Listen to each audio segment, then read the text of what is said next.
Hey guys, hope you're doing well. This is a midweek market update, and we've got some information about the inventory right now. So the inventory has come down. It's came down 380 units, which is about 1.2% across the GTA. It's better than being down half a point from last week. So the inventory week over week is coming down.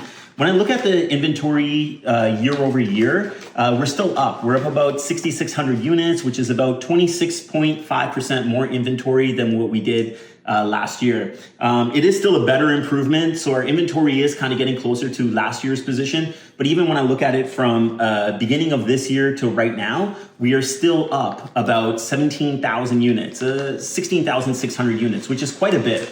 About 113% more inventory today than what we actually did last year. The one thing that's kind of looking good is that our year-to-date sales were behind us, but we are starting to catch up slowly, week over week. We're still down over 6,600 units from what was sold last year to this year. Basically, we are down in freehold sales by about 14% or 13.3%, and in condo sales by 20%. Both of them are getting closer and closer, but I feel like the freehold is catching up to year-to-date sales a little bit faster than the condo. Same story as last week, basically. Week over week sales, they were basically flat. We saw a small increase in the sales, but it wasn't anything significant.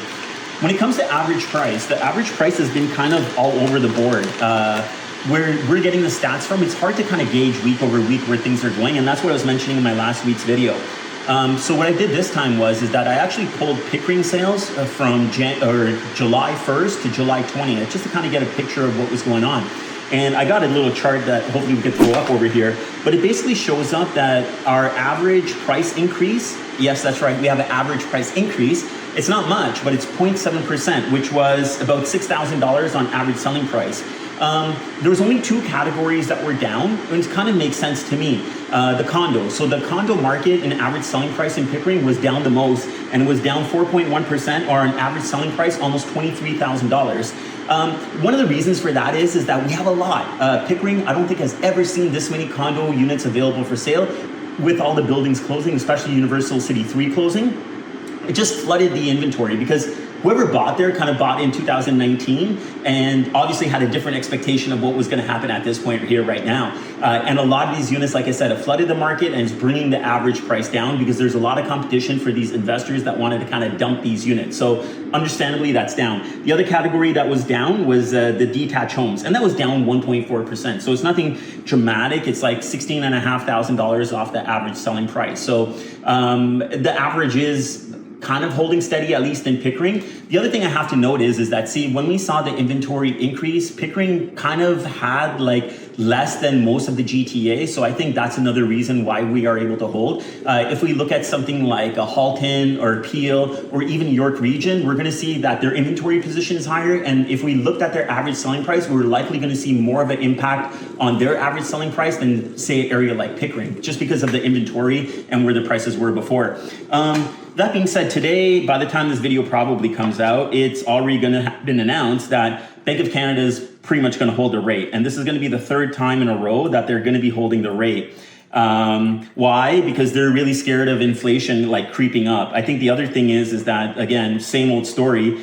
We don't have a deal with the US, and, you know, let Trump do what he wants to do. But it's like because of this uncertainty by not having a trade agreement in place, I think this is what's kind of affecting our market. Overall, I think, you know, the inventory is going to continue to still come down. Basically, I think we'll probably below the 30,000 listing mark by the end of August going into September. But then again, I think that we are going to see inventory spike up. So I know there's a bunch of people kind of sitting on the sideline waiting for the fall market to roll up. But as we're seeing the inventory come down right now, this might be a better time to kind of get your house on the market. Two reasons. You're probably going to compete with less inventory that's out there right now. And also the thing is that the people that are really going out and looking at real estate right now, these guys are the ones that are a little bit more serious about buying. Instead of hanging out at the beach or going out and doing fun things, they're coming in looking at houses. I know some people find that fun, but these guys are going to be more serious buyers. It might be a good way to kind of time the market, regardless if you're going to be selling, to try to see if you can hit the market right now and then wait for some more of these options to come up in the fall market and actually get yourself a better deal when there's more inventory and more selection available. Let me know what you guys think about this market update. Shoot me a DM if you want some information in your specific neighborhood. Happy to help you guys out. All right, guys, talk to you soon. Take care.